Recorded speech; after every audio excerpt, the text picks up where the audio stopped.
السلام علیکم ورحمۃ اللہ وبرکاتہ۔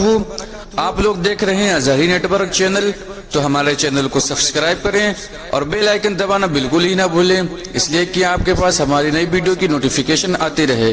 تو بیان کو شروع کرتے ہیں۔ مالک نصاب کسے کہتے ہیں؟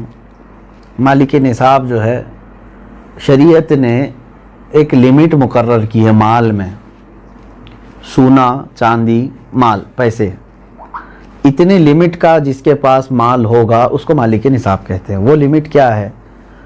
سونے میں 7.5 تولہ، چاندی میں 52.5 تولہ، اور پیسوں میں ان میں سے کوئی ایک کی قیمت، یعنی 52.5 تولہ چاندی کی قیمت کا بھی اگر کوئی مالک ہے، جیسے آج مارکیٹ میں 52.5 تولہ چاندی کی قیمت ایگزیکٹ تو میں نہیں بتا سکتا، جو ریٹ چل رہا ہوگا روز الگ الگ ہوتا ہے، 25,000 اگر فار ایگزامپل، تو 25,000 قیمت ہے اس کے پاس، 52.5 تولہ چاندی کی قیمت ہے۔ سیونگ، انکم کی بات نہیں ہے، سیونگ بچی ہوئی ہے، اور اس پر سال گزر گیا تو وہ مالک نصاب ہوا، اس پر زکوٰۃ واجب ہو گئی۔ بات سمجھ میں آ گئی؟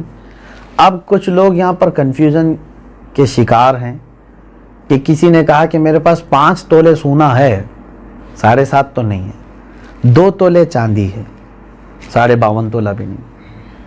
میرے عزیزو، یہاں پر اگر ایسی سچویشن ہے تو دونوں نصابوں کو ملا کر کے دیکھا جائے گا۔ جیسے 2 تولہ سونا اور 2 تولہ چاندی کو ملانے پر 52.5 تولہ چاندی آ سکتی ہے کہ نہیں آ سکتی؟ 52.5 تولہ چاندی کی قیمت ہو جائے گی۔ اگر کوئی ایک بھی نصاب پورا ہو گیا تو مالک نصاب ہے۔ ضروری نہیں کہ 7.5 تولہ سونا ہونا چاہیے۔ ہاں، یہ کب؟ جب اس کے پاس پیسہ بھی نہیں، چاندی بھی نہیں، خالی سونا ہے، تو دیکھا جائے گا جب تک 7.5 تولہ نہیں ہوتا تب تک وہ مالک نصاب نہیں ہے۔ یہ شریعت کی چھوٹ ہے۔ اونلی صرف سونا ہے، گولڈ ہے، باقی اس کے ساتھ دوسرا نصاب کا کچھ بھی نہیں ہے، یعنی مال بھی نہیں، پیسہ بھی نہیں ہے اور چاندی بھی نہیں ہے۔ تو کب تک مالک نصاب نہیں ہوگا یہ؟ جب تک 7.5 تولہ نہ ہو۔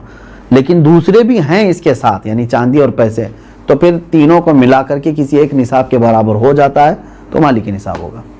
اسی طرح سونا بالکل نہیں ہے، پیسہ بھی نہیں ہے، لیکن صرف چاندی ہے اس کے پاس۔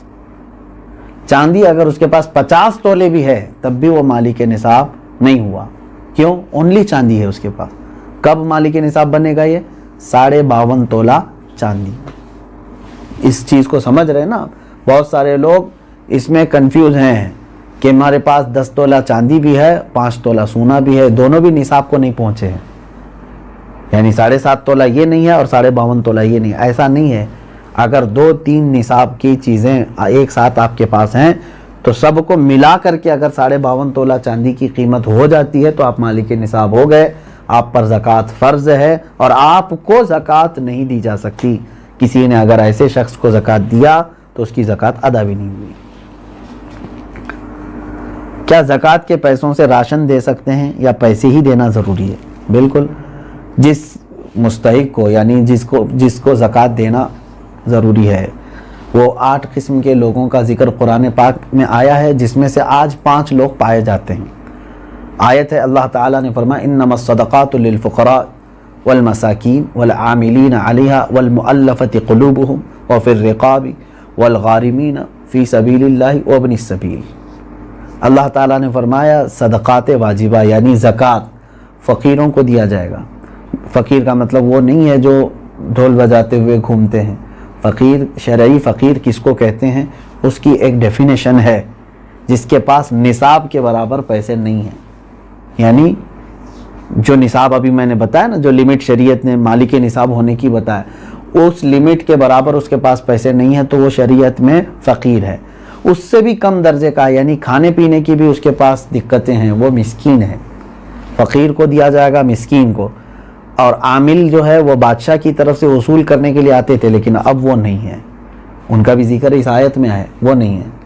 والمؤلفۃ قلوبہم، پہلے ایسا تھا کہ کفار و مشرکین کو بھی ان کا دل رکھنے کے لیے، اسلام کی طرف رغبت ان کو بڑھانے کے لیے زکوٰۃ دی جاتی تھی، لیکن وہ حکم اب ختم ہو گیا، منسوخ ہو گیا، یہ بھی اس آیت سے نکل گئے۔ وہ پھر رقاب، اور گردن آزاد کرنے کے لیے، یعنی کوئی غلامی کی زنجیروں میں جکڑا ہوا ہے، آپ زکوٰۃ کا مال دے کر کے اس غلام کو آزاد کرا سکتے تھے، لیکن اب غلامی کا دور بھی نہیں ہے۔ یہ 3 تو اس میں سے نکل گئے. پہلے 2 میں نے بتایا فقیر مسکین وہ ہیں. اب آگے سنیے والغارمین. اب یہاں آیت میں ہے جو قرض میں ڈوبا ہوا آدمی ہے اس کو بھی زکوٰۃ دے سکتے ہو آپ. یعنی وہ مالک نصاب نہیں ہے اور لوگوں کے قرض لیا ہوا ہے اور پریشان حال ہے تو اس کو زکوٰۃ دو تاکہ وہ قرض کے بوجھ سے نکل جائے. فی سبیل اللہ اس کا مطلب ہے اللہ کے راستے میں جو ہیں, جیسے علم دین حاصل کرنے والا یہ اللہ کے راستے میں, جہاد فی سبیل اللہ جو کر رہا ہے وہ اللہ کے راستے میں ہے. تو جو اللہ کی راہ میں نکلے ہوئے ہیں ان کو بھی زکوٰۃ دے سکتے ہیں. جیسے ہم مدارس کو دیتے ہیں, مدرسوں میں جو طلبہ ہیں وہ اللہ کی راہ میں ہیں اس لیے ان کے لیے زکوٰۃ ہے. وابن السبیل اور مسافر کو, مسافر جو ہے راستے میں ہے اگرچہ وہ اپنے گھر پر پیسے والا ہوگا مالک نصاب ہوگا لیکن سفر میں اس کے پاس پیسے نہیں ہیں تو اس کو بھی زکوٰۃ کے پیسے آپ دے سکتے ہیں. 5 تو میں نے بتایا فقیر مسکین قرض والے کو اور اللہ کی راہ میں جو ہے اس کو اور مسافر کو, ان لوگوں کو زکوٰۃ آپ دے سکتے ہیں. سوال یہی تھا.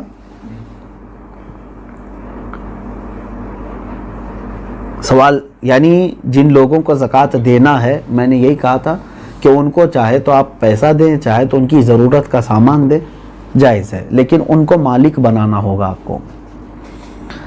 کیا زکوٰۃ قرض لے کر ادا کر سکتے ہیں؟ جب آپ کے اوپر ہے ہی نہیں زکوٰۃ تو قرضہ کائے کے لے لوگے؟ مزید قرض میں ڈوب جاؤ گے اور تم پھر دوسروں کو زکوٰۃ دینا پڑے گا. تمہیں قرض لے کر زکوٰۃ نہیں دی جاتی. ہو سکتا ہے یہاں سوال کرنے والا یہ کہہ رہا ہو کہ وہ مالک نصاب ہے لیکن ابھی فی الحال اس کے پاس پیسے نہیں ہیں. شاید ہو سکتا ہے ان کے پوچھنے کا مطلب یہ ہو. یہی ہے. ہاں اگر یہ مسئلہ ہے تو پھر اس کو کہیں سے بھی اب زکوٰۃ دینا ہے. دیکھیں سچویشن کیسی ہے. 1 لاکھ روپے میرے پاس تھے, میں مالک ہوں, میں 1 لاکھ کا مالک ہوں تو مالک نصاب ہو گیا, سال گزر گیا, لیکن ابھی ایسا ہے کہ میرے پاس پیسہ نہیں ہے, زکوٰۃ دینا تھا. تو تمہارے لیے تو شریعت نے چھوٹ رکھی ہے, جب تمہارے پاس پیسہ آئے گا تب زکوٰۃ دو گے. قرضہ لے کر دینے کی ضرورت نہیں, مزید بوجھ میں جاؤ گے. تم انتظار کرو کہ وہ تمہارا جو پیسہ ہے وہ آ جائے, لیکن اگر 5 سال کے بعد آیا تو 5 سال کی زکوٰۃ دینا ہوگا. 3 سال بعد آیا تو 3 سال کی زکوٰۃ دینی ہوگی کیونکہ تمہارا پیسہ اٹکا ہوا ہے, جب آئے گا تب دو گے. ابھی نہیں ہے تمہارے پاس تو تمہارے لیے معاف ہے, شریعت نے کہا انتظار کرو. اور اگر قرضہ لے کر کے ادا کر دیا تو زکوٰۃ تو ہو گئی لیکن وہ قرضہ تمہارے اوپر بوجھ چڑھ گیا. جب تمہاری اصل رقم آئے گی تو قرض ادا کرنا ہوگا.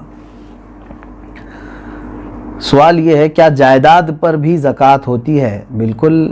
یعنی جائیداد کا مطلب اگر آپ یہ سمجھ رہے ہو کہ بہت سارے لوگ زمینیں جو ہے لے کر کے انویسٹ کرتے ہیں اور بعد میں بیچنا چاہتے ہیں تو یہ مال تجارت ہوا, اس پر بھی زکوٰۃ ہے. تجارت کا جو مال ہے اس پر بھی زکوٰۃ ہے. لیکن جائیداد کا مطلب اگر آپ یہ سمجھ رہے ہیں کہ آپ جس گھر میں رہ رہے ہیں یا گھر بنانے کے لیے کوئی جگہ لیے ہیں اس پر زکوٰۃ نہیں. ایسی جائیداد جو آپ ضرورت کے لیے لیے ہوں وہ چاہے کروڑوں کی کیوں نہ ہو اس پر زکوٰۃ نہیں. یہ حاجت اصلیہ میں سے ہے, ضرورت میں سے ہے. ہاں اگر کوئی ایک تھوڑی سی ایک ٹکڑا زمین کا ہی آپ نے اس لیے لیا کہ آج اس کی قیمت 10 لاکھ ہے, میں رکھوں گا, چند دنوں کے بعد 20 لاکھ ہو جائے گی, میں بیچوں گا, تو آپ اس میں تجارت کر رہے ہیں نا. تو تجارت کی نیت ہوئی آپ کی تو اس زمین پر بھی زکوٰۃ ہے. سوال یہ ہے اس کورونا کے ماحول میں مسلمانوں کے ساتھ ساتھ غیر مسلم بھی راشن کے محتاج ہے تو کیا انہیں اس حالت میں زکوٰۃ کے پیسے دے سکتے ہیں؟ زکوٰۃ یہ شریعت کا حق ہے. زکوٰۃ یہ شریعت کا حق ہے, یعنی اللہ تبارک و تعالیٰ نے مسلمانوں پر فرض کیا ہے. زکوٰۃ صرف صاحب اسلام کو, مسلمان کو ہی دی جا سکتی ہے. ہاں مدد کی بات جہاں تک ہے, غیر مسلم ہیں ان کی بھی آپ مدد کر سکتے ہیں مخلوق خدا ہونے کی حیثیت سے. اگر ان میں سے کوئی محتاج ہے آپ مدد کریں لیکن زکوٰۃ کے پیسوں سے نہیں, دوسری اماؤنٹ سے آپ ان کی مدد کر سکتے ہیں. میں مدد کی ممانعت کی بات نہیں کر رہا ہوں کہ مدد نہیں کر سکتے کسی. اسلام تو مدد کرنے کا حکم دیتا ہے, لیکن زکوٰۃ چونکہ پرٹیکولر ایک یہ ہمارے مذہبی حصہ ہے تو یہ صرف اس وقت ہی ادا ہوگی جب آپ مسلمان کو دیں گے. سوال یہ ہے کھیتی باڑی کرنے والے اپنی زکوٰۃ کیسے نکال سکتے ہیں؟